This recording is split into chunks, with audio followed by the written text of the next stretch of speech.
posibilidad ng tagumpay o kabiguan, ng ligaya o lungkot.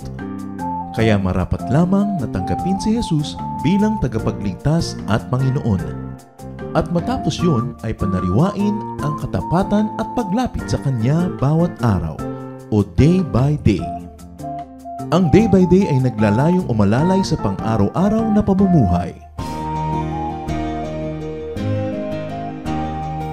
Narito po si Kuya Ed Lapis sa mensaheng pinamagatang The Emotional Cost of Togetherness.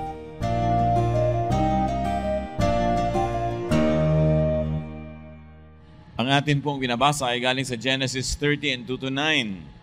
Ang bagong magandang balita, Biblia. Mayaman na noon si Abraham, marami na siyang mga tupa, kambing at baka. Mula sa Negev, unti-unti siyang naglakbay pabalik sa dati niyang pinagkakampuhan sa pagitan ng Bethel at Ai. Si Lot na nakasakasama ni Abraham ay marami na rin mga tupa, kambing at baka. Mayroon na rin siyang sariling pamilya at mga tauhan. Hindi na sapat ang pastulan para sa mga kawan ni na Abraham at Lot. Kaya madalas nag-aaway ang mga pastol niya. Kinausap ni Abraham si Lot, hindi tayo dapat mag-away at ang mga tauhan natin sapagkat magkakamag-anak tayo. Mabuti pa yung maghiwalay tayo. Mamili ka. Kung gusto mo sa kaliwa, sa kanan ako, at kung gusto mo sa kanan, sa kaliwa ako. Naghiwalay ang magkamag-anak. Dahil nagkakaroon sila ng kompetensya sa pagkukuhanan ng inumin at pagkain ng kanilang mga hayop, nag-aaway ang kanilang mga tau-tauhan, naghiwalay sila ng landas. Mahirap manatiling magkasama, pero mahirap din naman magkalayo. Dahil itong si Lot ay kinailangan ay nakidnap pa, binawi pa ng kanyang tiyo na si Abram, dahil divided, they were much weaker. The emotional cost of togetherness. Yan ating pag-aaral, ano bang emosyonal na bayad para ang mga tao manatiling magkakasama. Salamat aming Diyos dahil ang kabutihan nyo ay patuloy na umaapaw sa aming buhay. Salamat sa paggagabay nyo sa aming pagkakasama-sama ngayon. Patawarin niyo po kami sa aming mga kasalanan at hinihiling namin na papagpaliwanagin niyo ang aming isip. Lumalim ang pagkakilala namin sa inyo at lalo pa na makapamuhay kami ng mapayapa at mabunga. Kayong maging aming tagapangaral ngayon, Panginoon, at sa pag-aaral namin na iyong salita, nawa gumaling ang mga sakit ng aming emosyon, tumibay ang aming loob, at maging buo ang loob namin sa pagharap sa buhay. Bless us, lift up your name. In the name of Jesus, your Son, we celebrate your goodness and we pray. Amen. What are the dynamics of togetherness? Ano po ba yung mga simpleng paraan at batas ng pagsasama-sama? Well, unang-una, life is better lived in togetherness with family, especially one's spouse or partner. Mas matamis ang buhay kung magkakasama ang nagmamahalan sa buhay. Ganun na rin in togetherness with relatives and friends, even with like-minded people. Malaking blessing na makasama natin ang mahal natin, nagmamahal sa atin, mga kamag-anak, mga kaibigan, at pati mga taong kapareho natin mag-isip. Mga taong sang-ayon tayo at sang-ayon sila sa atin, konti ang stress, konti ang paglalabanan lagi. Another dynamics of togetherness is that togetherness has an emotional cost. May bayad ang pananatiling magkasama. At malaki ang ibinabayad natin in terms of emotion. Kaya may mga nagkakahiwalay kasi ayaw na nilang magbayad ng emotional cost. Staying together requires an emotional investment. There could be so many reasons not to be emotionally attached. In fact, to detach or to fight. Hindi tayo nauubusan ng naiimbentong dahilan para mag-away-away, magkalayo-layo, magsikmatan, at maghiwalay ng landas. People are separated by emotional differences. Habang emotionally nagkakasundo ang dalawang tao, napakahirap nilang paghiwalayin. Kaya napakalaking commitment dapat na mag-asawa, lalo na ng mag-asawa, na magkaroon lagi ng emotional compatibility. Pag magkaiba na ang nararamdaman, lalo't pag nagkakainisan at dumadalas ng dumadalas, kumukupas ang pagmamahalan na i-emphasize ang galit hanggang umuwi sa paghihiwalay. People together could invent a lot of disagreements. Marami mga pagkakaiba-iba. Kaya maghalaga din ang mga magkakamag-anak, magkakaibigan, lalo mag-asawang nagpasya na mamuhay magkasama habang buhay to grow together in the same direction intellectually and emotionally. Kumisa naman sa araw ng kasal, they're still emotionally compatible, pero nakakalayo hanggang hindi na magkabalikan. At lalong humihirap ang kalagayan pagka ang isa sa kanila o pareho sila ay nagkaroon ng ibang compatible person. Pag nahulog ang loob, nakaisang loob ang ibang tao, nagkakaroon ng third party kung minsan ang relationship. People are separated by emotional wounds. Mga nasaktan, sumama ang loob, nagtampo, naghinanakit, nagalit, namuhi. Lahat yan pwede mangyari. Nagkakaroon ng selosan, kumisa na inggitan. Yung mga sugat na yon, nagiging mga bakod na naghihiwalay sa mga taong dapat sana ay napag-iisa. James 3:16, whenever people are jealous or selfish, they cause trouble and do all sorts of cruel things. Pagka nasaktan, nakasakit, nagselos, naiiba ang ugali, nakakapagsalita ng hindi maganda, pagka naiinggit, nakakapagpawala ng mga masasakit na salita, at pagka binili ka ng masakit na salita din, hindi na matatapos ang giyera.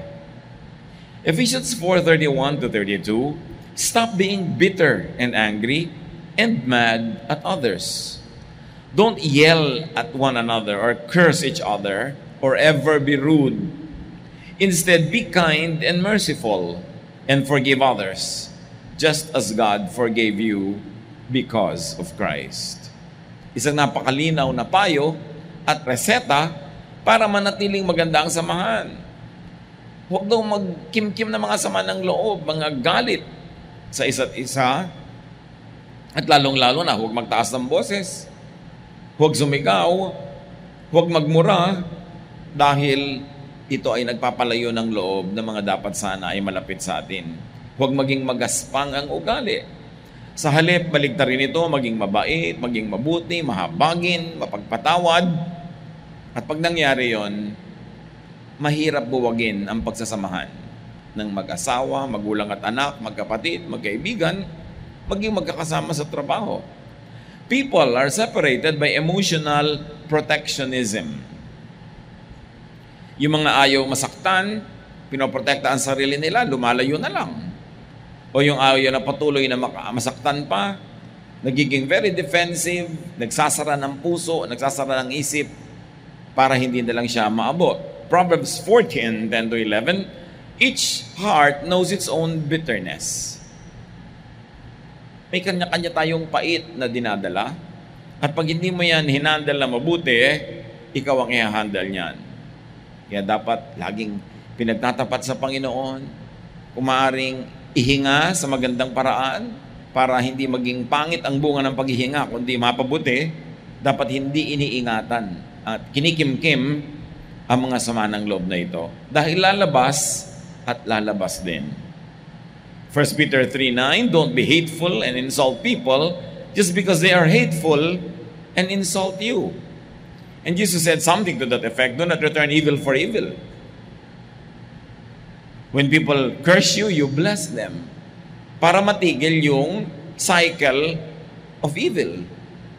Pag may sinabi at ginawang masama sa iyong kapwa at sinuklian mo ng masama rin, susuklian niya uli ng masama, hindi na matatapos. Pero pag ginawan ka ng masama at hindi ka nagsukli ng masama at binaligtad mo at gumawa ka pa nga ng mabuti, well, may posibilidad na gumawa pa rin siya ng masama, pero pahinanay ng pahina kasi nawawala na siya ng lakas ng loob na gumawa ng masama. At maaari pa nga magkaroon siya ng pagbabagong loob.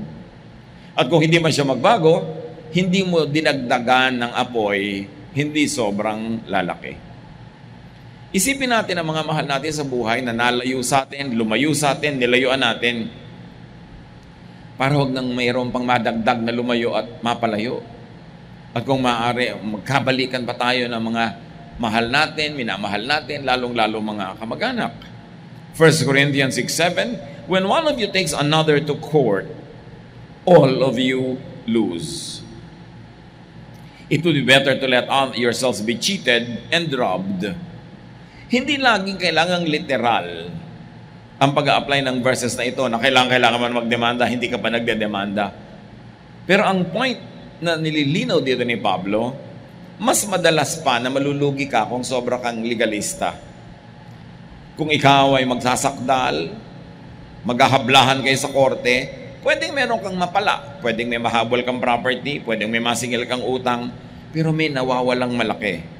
At yun ay kung nagkalayo na kayo ng loob, lubos na kayong nagsumpaan at naglayo, mas malaki ang lugi kaysa mapapala mo na pera o property dahil mas mahalaga yung goodwill ng tao.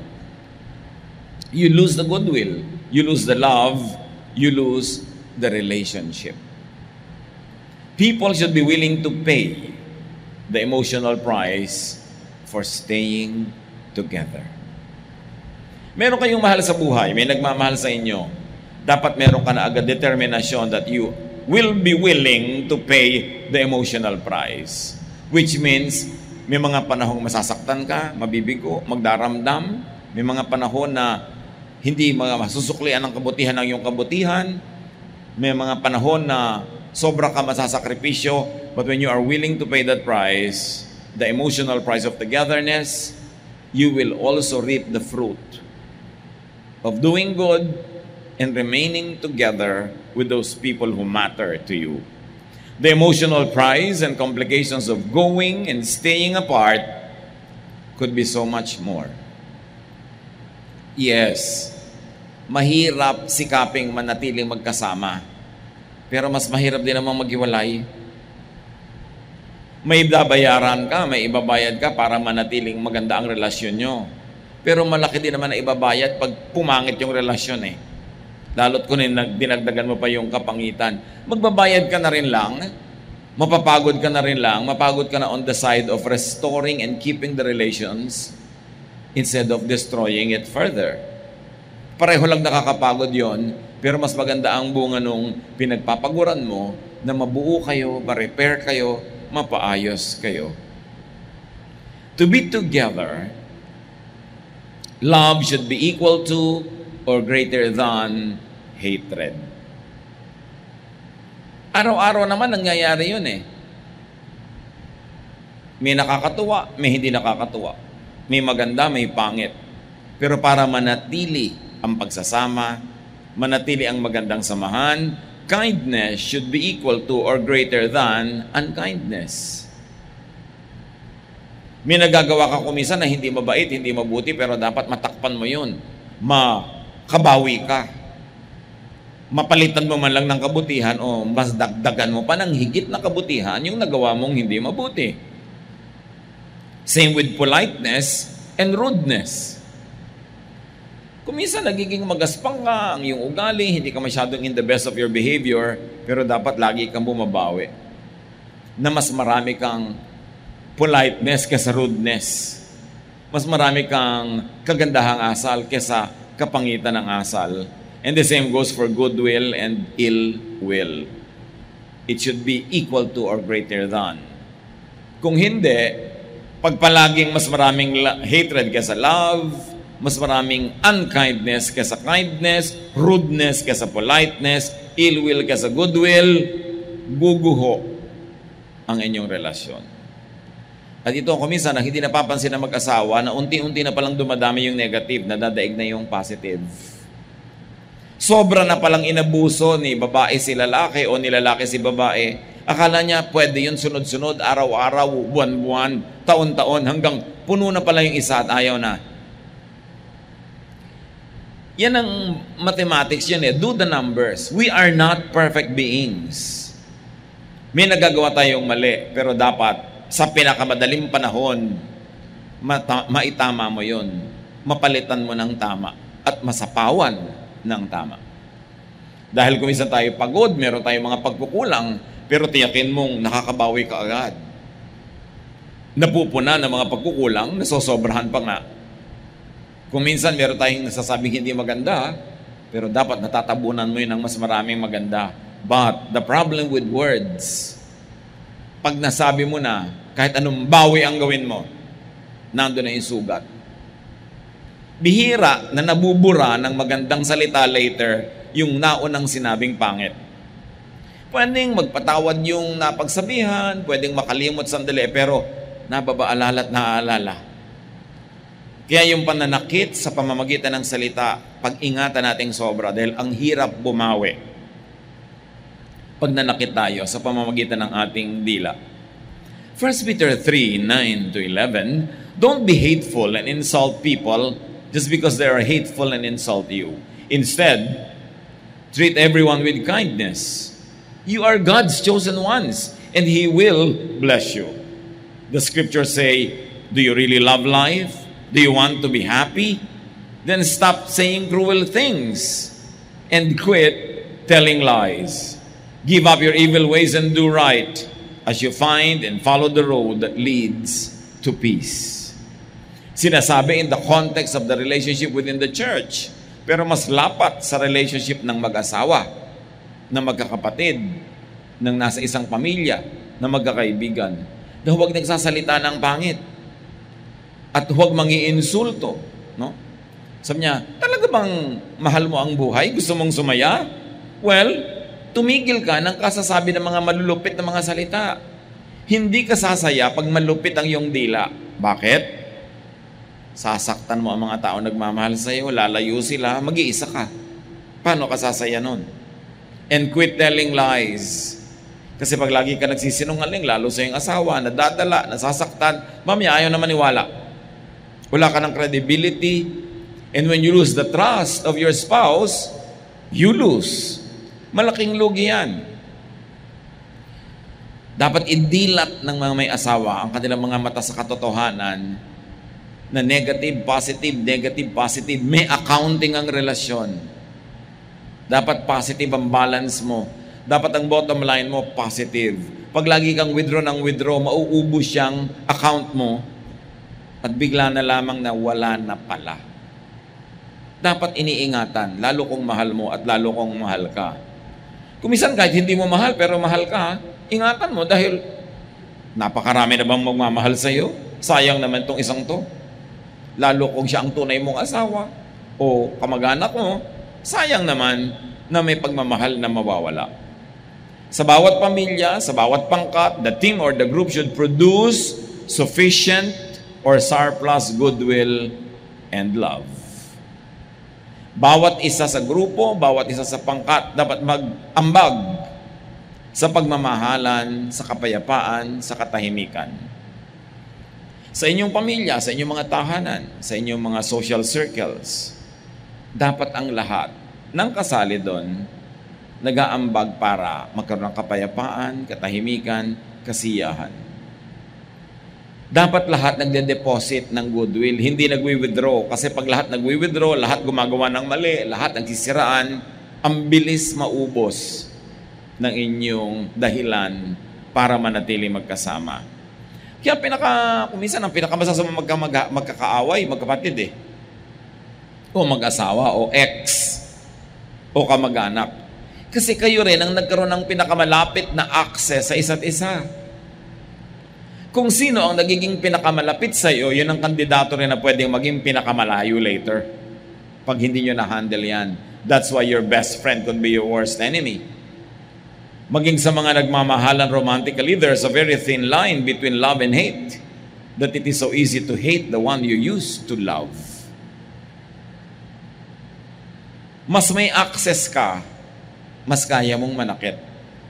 Kaya yung mga dating close, pag yan na nag-away, ang sama. Ang saklap. Kasi close to each other.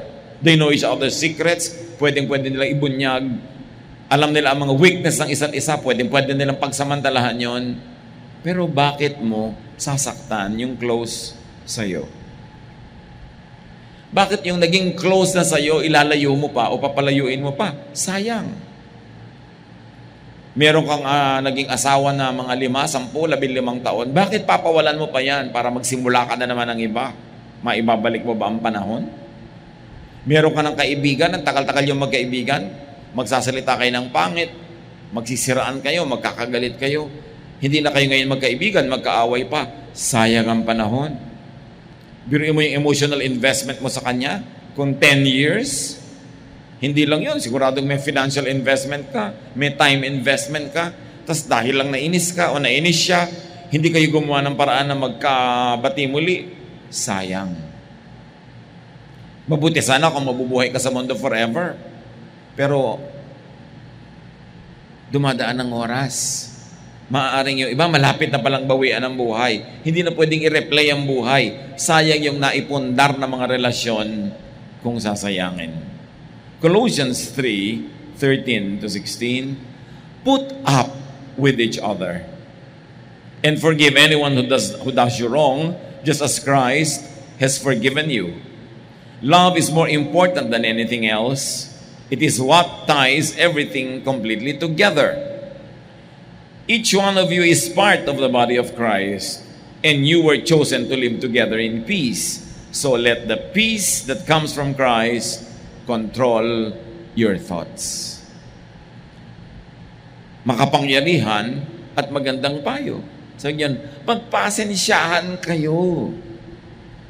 Magpatawaran kayo. Tulad ng pagpapasensya at pagpapatawad sa inyo ni Jesus. Ang pag-iibigan ay mas mahalaga kahit sa ano paman. Mas mahalaga ito kaysa sa pride. Mas mahalaga ito kaysa manalo ka sa pagtatalo. Mas mahalaga may pagmamahal. Yan, sabi ko noon, ang nagbubuklod sa lahat-lahat pag may pag-ibig, huwag na huwag pababayaan na yan ay mawala o maubos. Sabi, be grateful. Let the message about Christ completely fill your lives. Will you use all your wisdom to teach and instruct each other? With thankful hearts, sing psalms and hymns and spiritual songs to God. So fill your life with godly songs. Hindi lang kanta yun, kahit expressions, kahit body language. Laging ina-express mo is what is beautiful, what is godly, what is uplifting. Para masarap kang kasama at para maitaboy ang mga negative powers in the air. Dapat positive, cheerful, happy. If you will maintain a good relationship, dapat yung general climate in being with you is positive, cheerful, and happy. Hindi negative, sad, and miserable. Pag lagi kang miserable and sad, mauubos yung goodwill ng tao pagkasama ka, mauubos yung lakas niya hanggang mamaya iiwasan ka na niyang makasama. Kaya ang matatalinong tao, hindi kayo lagi nagpapalungkot, nagbibigay ng problema sa kapwa. Hindi ito yung darating siya sa inyo, meron kayong daing, meron kayong problema, meron kayong negative na kwento, meron kayong nakakasira ng loob, meron kayong chismis, mamaya iiwasan na kayo. Hindi ka panapanabik na puntahan yung tao na pagdating mo, may reklamo lagi. Laging merong sumbong, laging merong kulang, dapat masaya kang kasama. Tungkulin nating pasayahin yung hangin para lapitan tayo ng mga tao at hindi iwasan. Everyone should contribute to the collective goodwill.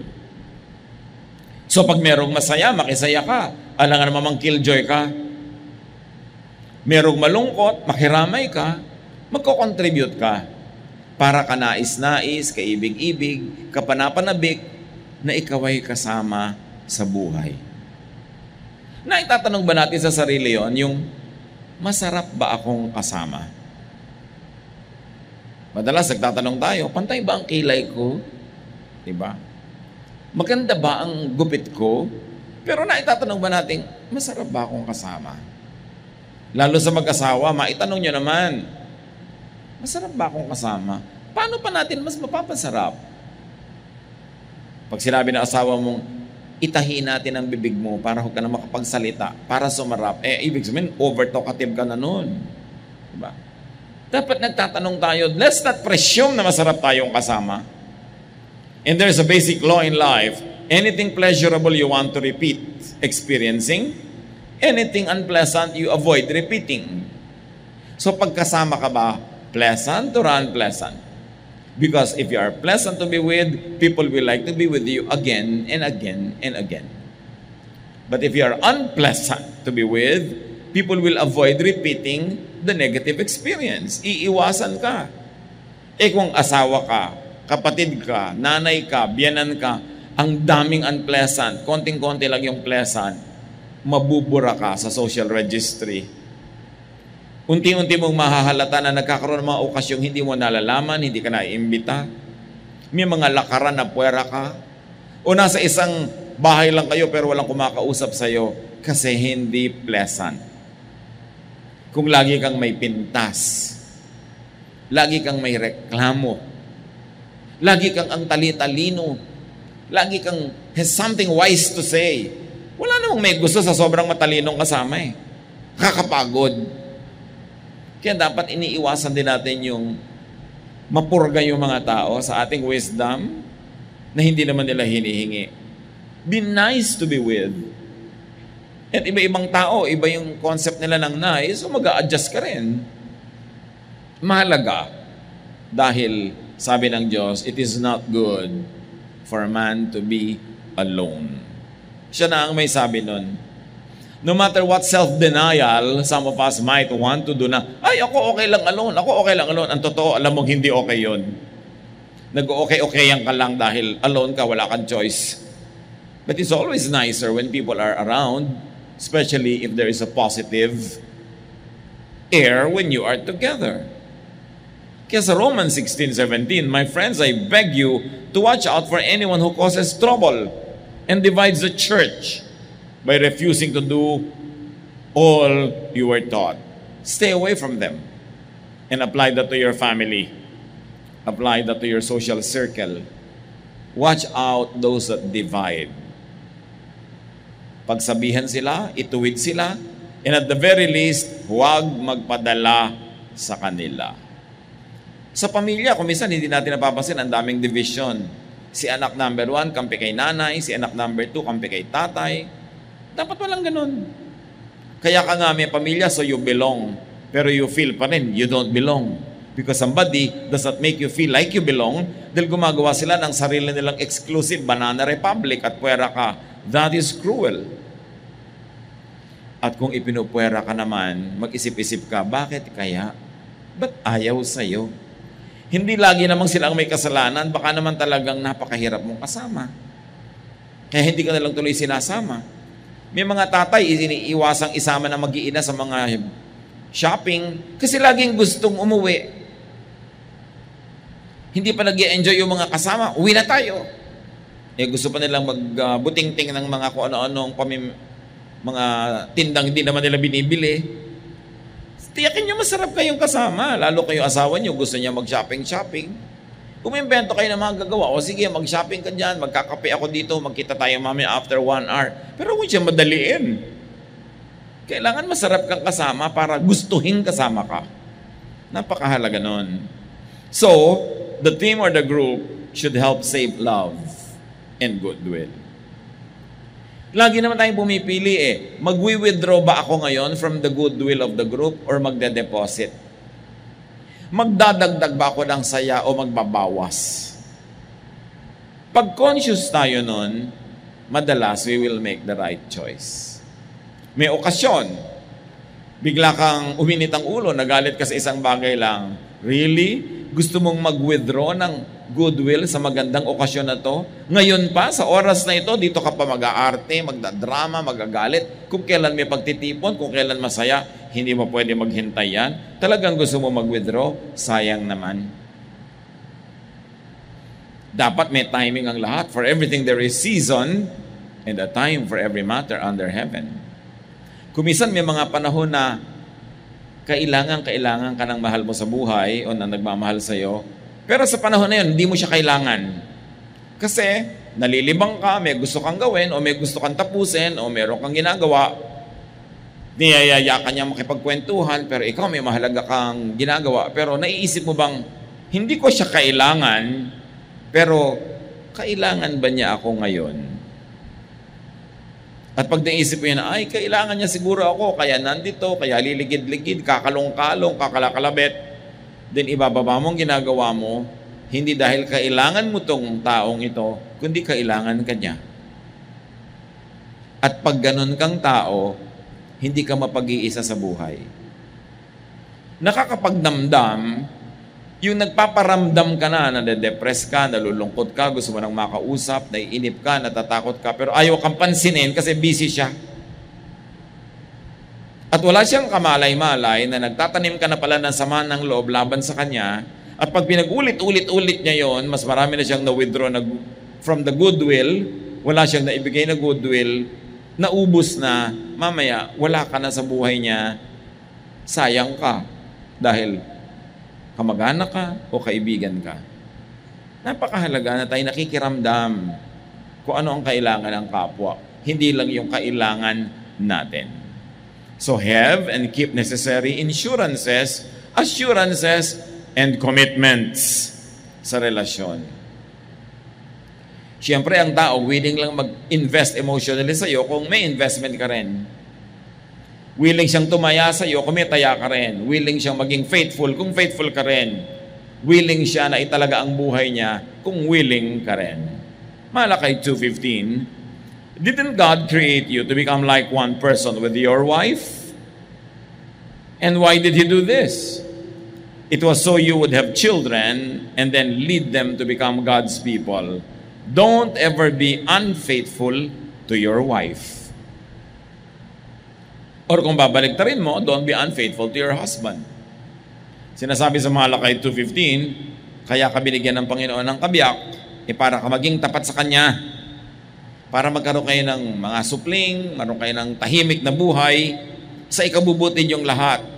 Pero subukan mong magtaksil, subukan mong magsinungaling, masisira yan. Dapat mong pahalagahan to not be unfaithful to your spouse. Isang pananagot ang napakahalaga. Yan ang number one family destroyer, yung unfaithfulness. Lahat naman napapatawad, katamaran, pagkakamali, nasunog mo yung bahay, yung kotse, naihulog mo sa bangin, napapatawad. Pero yung nagtaksil ka, ang hirap makalimutan. Lalo't kung mahal ka. Kaya dapat pinapahalagahan mo yung pagtitiwala ng iyong asawa. Ephesians 5:25, a husband should love his wife as much as Christ loved the church and gave His life for it. And 1 Peter 3:1, 4, and 7. If you're a wife, you must put your husband first.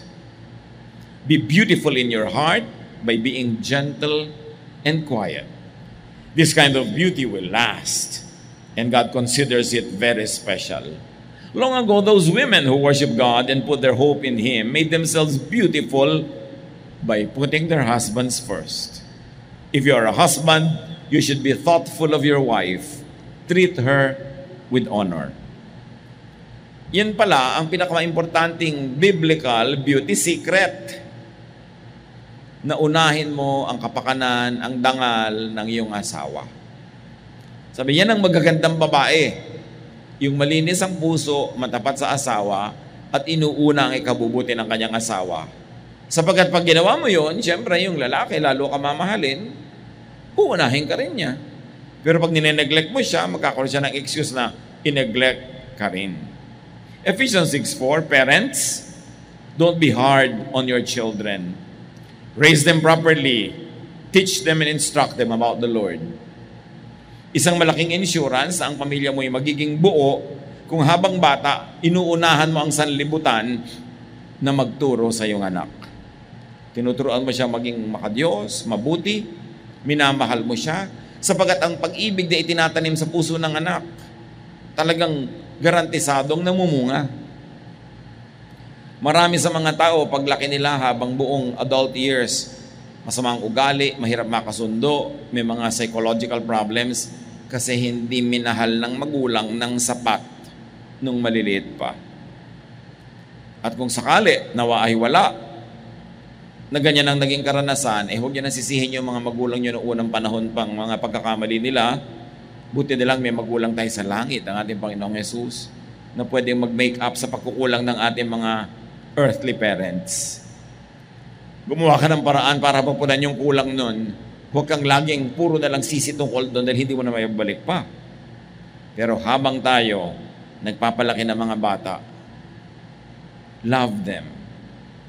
Show them how to grow up in the Lord. At sabi nga, teach a child habang bata pa siya. At pag tumanda siya, hinding-hindi niya yun lalayuan. Pwede lumilihis-lihis ng konti, kaliwa, kanan, pero bumabalik at bumabalik din pag pinalaki mo talaga sa tama. Hindi sobrang naliligaw. Importante na huwag daw maging malupit sa mga bata. Ang itanim sa kanila pag-ibig, pagtitiwala, pagmamahal. 1 Timothy 5:8, people who don't take care of their relatives, and especially their own families, have given up the faith. They are worse than someone who doesn't have faith in the Lord. So ang tunay na pananampalataya ay nagbubunga ng pagiging mabuting kamag-anak, mabuting provider, mabuting miyembro ng pamilya. Ang tumatalikod daw sa pag-aaruga ng mga kamag-anak, lalong-lalo ng nuclear family mo, yung tatay, nanay, kapatid, asawa, magulang, anak, sabi, masahol pa yan sa hindi mananampalataya. At anong sabi sa mga anak, children, sa Ephesians 6:1-3, you belong to the Lord and you do the right thing when you obey your parents. The first commandment with the promise says, obey your father and your mother, and you will have a long and happy life. May turo ang Biblia sa bawat miyembro ng pamilya. Sa dalawang magka-partner na mag-asawa. Lahat, merong dapat gawin, lumagay sa lugar para tumama ang lahat. Pati sa magkakaibigan, Proverbs 17:17, a friend is always a friend, and relatives are born to share our troubles. Ito kung minsan ang pagdadalawang loob ng mga mananampalataya, lalo yung mga sobrang relihiyoso. They stop being a friend to their friend pagka yung friend ay nagkakaroon ng kasalanan, nagkakaroon ng kalituhan, o nagkaroon ng ibang relihiyon. But sabi, a friend is always a friend. Huwag dapat bakuran yung pagiging kaibigan mo ng kanyang performance, ng kanyang holiness or sinfulness, maging ng kanyang religious belief at the moment. Lalo ka maging kaibigan. Marami nagtatanong, ano pong gagawin ko sa anak ko? Ganito, nagkakasala siya. Well, hindi mo naman mapigil, pagmahal ka na lang na magulang. Ang sister ko po, may nagtatanong ba sa akin sa Facebook, ang sister ko po ay mistress. At ngayon, buntis na siya, mistress siya. Anong gagawin ko sa kanya? Na-offend po ang aking pananampalataya. So, why don't you just be a loving sister? Hayaan mo na lang Diyos ang mag-judge sa kanya. Kapatid ka magpakakapatid ka na lang. Siguro may dahilan kaya siya nasadlak sa kalagayan na yan. Meron siyang pangangailangan, meron siyang kalituhan, o meron siya talagang pagkakamali. Pero maging kapatid ka na lang, mahalin mo na lang. Hindi mo alam kung anong kulang sa buhay niya, kaya siya nagkakaganyan. Napakahirap kung minsan na ang kamag-anak mo, kapamilya mo, o kaibigan mo ay relihiyoso. Nilalagyan niya ng mga religious standards ang kanyang pakikipagkaibigan. Na pagka hindi na niya gusto yung version ng Bible na binabasa mo, hindi ka na niya kakibuhin. Pagka sa tingin niya nagkakasala ka, lalayuan ka na agad. Kung kailan mo kailangan ng kaibigan, kung kailan mo kailangan ng kamag-anak, doon ka palalayuan ni relihiyoso. Hindi ganon ang style ni Jesus. Kaya talagang dapat ibalik natin si Jesus sa Christianity. Gagaan ang buhay, magiging masarap tayong kasama, at mas makakaakay tayo ng mga tao tungo sa Panginoon. So togetherness requires agreement. Kailangan pinagkakasunduan yan. Kaya nga ang kasal, may kontrata pa eh. Yun yung agreement, nakasulat pa, may mga saksi pa. Tapos laging gusto maghiwalay. Kailangan mag-invest ka para tumibay yung kasal, hindi humina at mawasak. Amos 3:3, can two people walk together without agreeing to meet? Walang nananatiling magkasama na hindi nagpapasyang magkasundo o makipagkasundo. Pag merong naghiwalay, ibig sabihin, hindi na sila nagkasundo at ayaw nilang magkasunduan pa. Kaya meron silang pananagutan. Togetherness requires commitment. It has a price. Ang Panginoong Jesus, sinabi niya sa kanyang mga alagad, samahan niyo ako, napakabigat ng aking pasanin. Samahan niyo ako maglamay. Magdasal tayo. Matthew 26:40, He came back and found His disciples sleeping. So He said to Peter, can't any of you stay awake with me for just 1 hour? Kailangan may commitment para manatiling isa at nagkakaisa. Togetherness requires cooperation. Talaga kailangan makiayon ka, makisama, makibagay, makisangkot, makiisa. 1 Corinthians 12:12, the body of Christ has many different parts, just as any other body does. But each part performs its specific role. Ganon din sa mag-asawa, meron kayong parts, ganon din ang magulang at anak, ganon din ang magkakapatid, ang pamilya, ang church. You have to do your part. You have to contribute positively to keep the relationship. And not only to preserve it, but to make it nice and beautiful and enjoyable because you will never pass this way again. Minsan lang tayong mabuhay dito sa mundo at sabi ni Lord, it is not good for man to be alone. Mas masarap na may karamay, kasama, kasalo. Pero para mangyari yon, you must be willing to agree and you must be agreeable.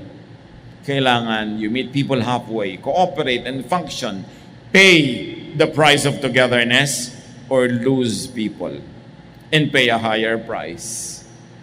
Be isolated and be alone. Remember the Lord said, it is not good for a man or a woman to be alone. We must pay the price. Count the cost.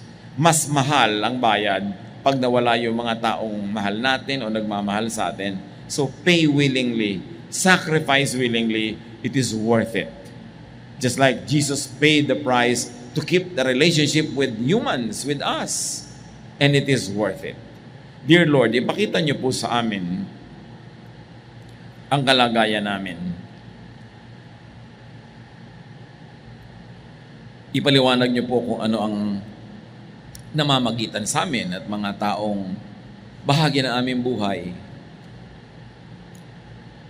Turo mo sa amin na magpatawad, to make up for people kung sila ang may kulang o kami man po, Panginoon, puna ng mga kakulangan namin. Patalinuhin niyo kami para lagi naming malinawan na mas marami dapat kaming positive contribution kaysa negative withdrawals sa aming mga relasyon. Kung ngayon ay nalalayo kami sa mga taong dapat ay mahalaga, turuan niyo kami kung paano malapit.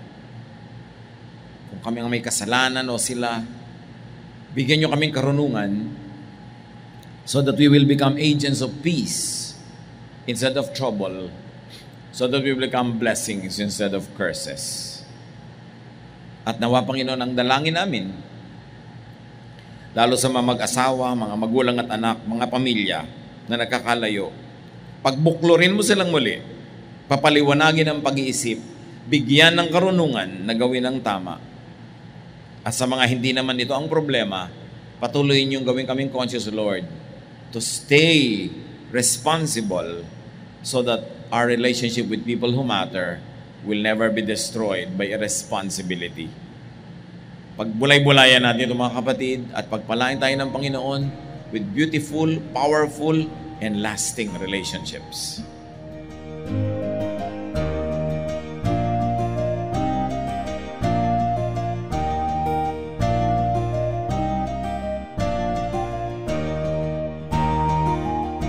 Ang katatapos pong mensahe ni Kuya Ed Lapiz ay pinamagatang The Emotional Cost of Togetherness.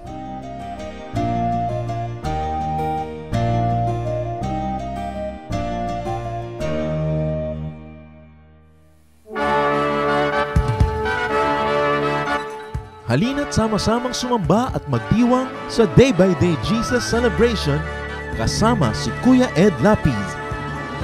Bulwagan ng Panginoon PICC, one Sunday a month, Philippine International Convention Center, Rojas Boulevard, Pasay City. All other Sundays sa mga Day by Day mini bulwagan ang pagtitipon. Para sa buwan ng Oktubre, gaganipin ito sa October 6, 2024. 8 a.m. ang First Jesus Celebration, 10 a.m. naman ang Second Jesus Celebration. Para sa iba pang detalye, bisitahin ang ating official Facebook page, Day by Day Friends.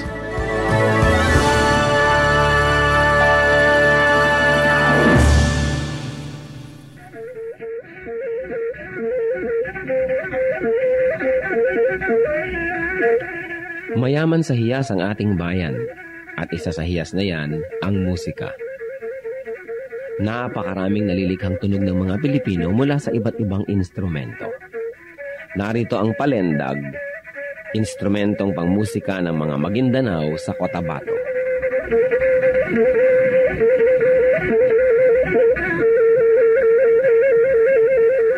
Ang palendag ay yari sa isang manipis na buho na may 2 sentimetro ang bilog at 90 sentimetro ang haba. May 4 na butas ang palendag, isa sa ilalim para sa hinlalaki ng tumutugtog at 3 naman sa ibabaw para sa iba pa niyang mga daliri.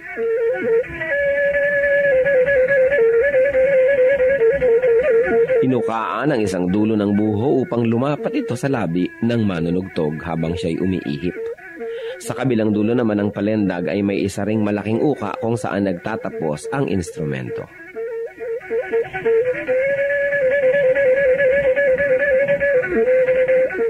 Ang pagtugtog ng palendag ay pawang improbisasyon ng manunugtog. Wala siyang sinusunod na sukat o ritmo at ang pagtugtog ay pagpapahayag niya ng kanyang nadarama, lalong-lalo kung siya'y nagliligaw o nagpapahinga.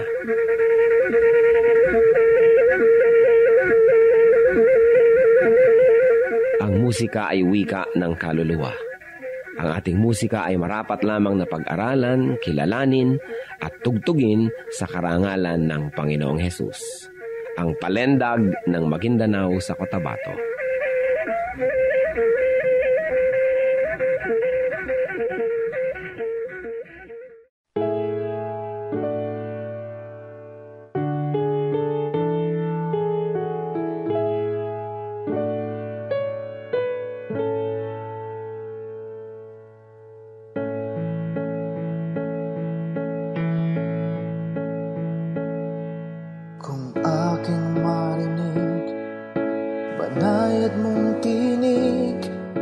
Paligid may dilim, sa pag-asa'y hitik.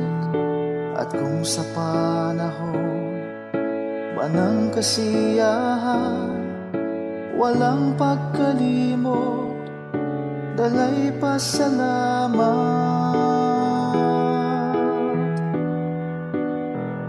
Alay ko ay papuri, damhin mo pagsamba, ang pag-ibig mo sa'kin walang hanggan.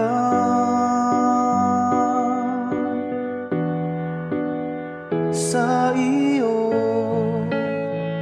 kabutihan, buhay ay nakamtan.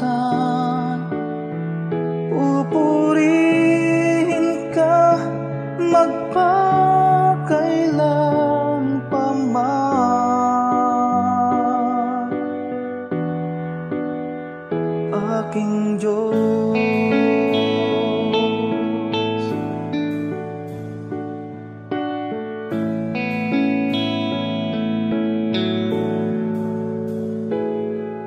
At kung magkaminsan di ka maramdaman, sa puso ko'y tiyak ika'y naririyan. Kahit sa dulo man itong aking buhay, ika'y aking lakas. hindi mangangamba.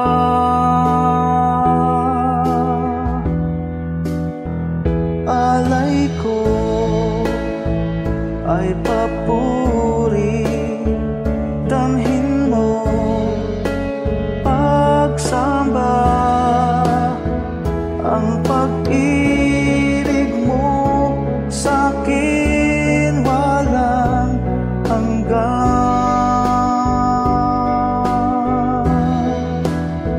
Sa iyong kabutihan, buhayan nakamtan, upurihin ka magpakailan pa man, aking Diyos.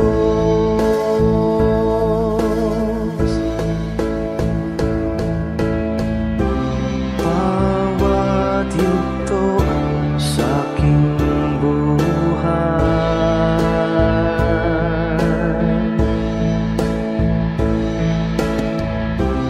laging laan iyong gabay.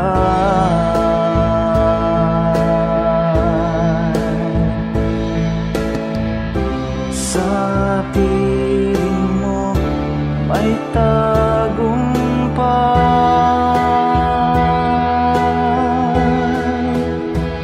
Alay ko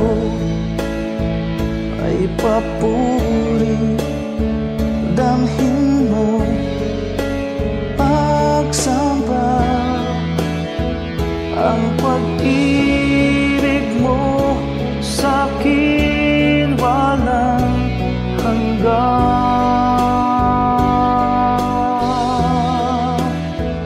Sa iyong kabutihan, buhayan nakamtan, pupurihin ka magpakailan pa man.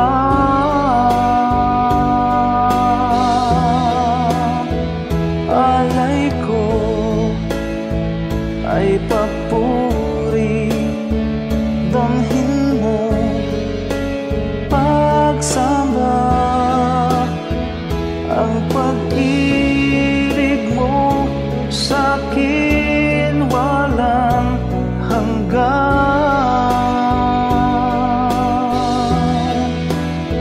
Sa iyong kabutihan, buhayan nakamtan, pupurihin ka magpakailan pa man,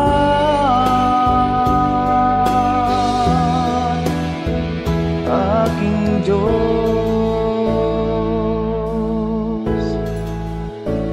aking Diyos,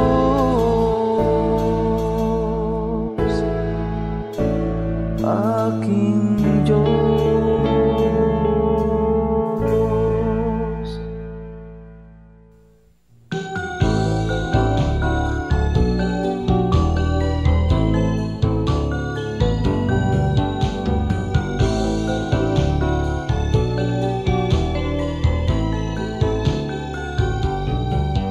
Bigyan mo ako ng pusong laging may awit, hindi nagagalit, at ituro mo sa aking buhay kung paano umibig sa aking kaaway.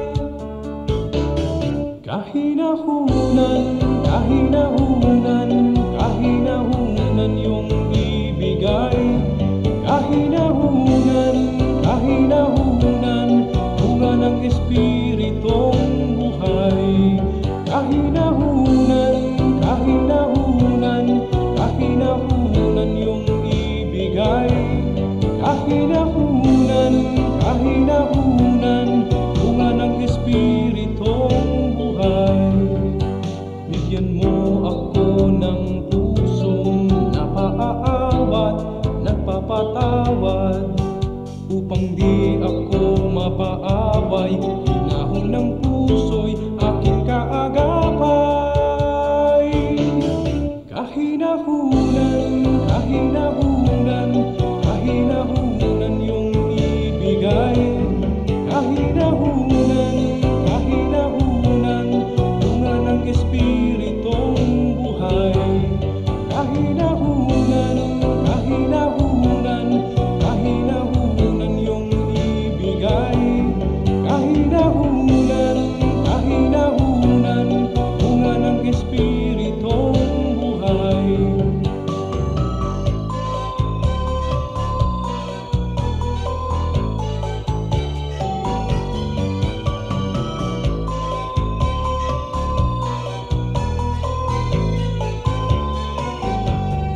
Kahinahunan, kahinahunan, kahinahunan yung ibigay. Kahinahunan, kahinahunan, bunga ng Espiritong buhay. Kahinahunan, kahinahunan, kahinahunan yung ibigay. Kahinahunan, kahinahunan, bunga ng Espiritong buhay. Kahinahunan, kahinahunan, kahinahunan yung ibigay. Kahinahunan, kahinahunan, bunga ng Espiritong buhay. Bunga ng Espiritong buhay. Bunga ng Espiritong buhay. Bunga ng Espiritong buhay.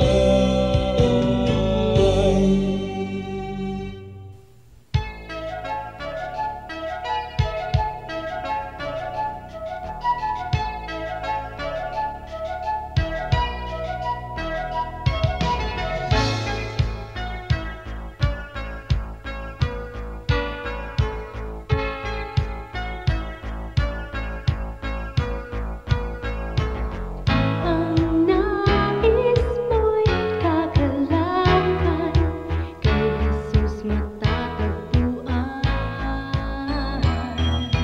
Kagalakang di magmamaliw, ngayon at magpakailanman. Kahit sa kabila man ang iyong pagdurusa, kung siya ang kasama ay kayang magsaya.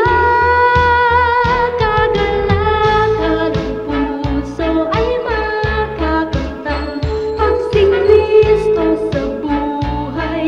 Ang iyong paglingkuran kay ganda ng mundo, kung malalaman mo na siya'y laging nagmamahal sa'yo.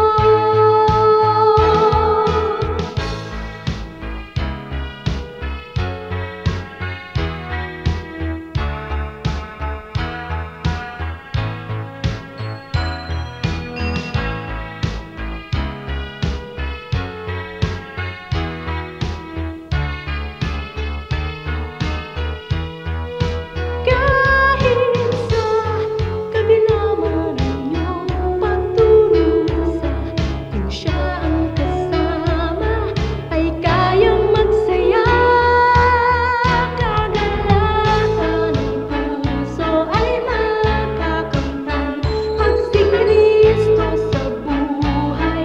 Ang iyong paglingkuran kay ganda ng mundo, kung malalaman mo na siya'y laging naghihintay sa'yo. Kay ganda ng mundo, kung malalaman mo na siya'y laging nagmamahal sa'yo.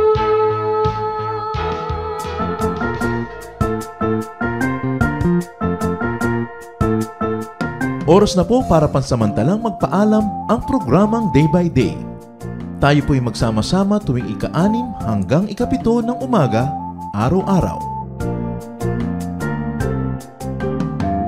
Magandang umaga po at mabuhay ang Panginoong Hesus!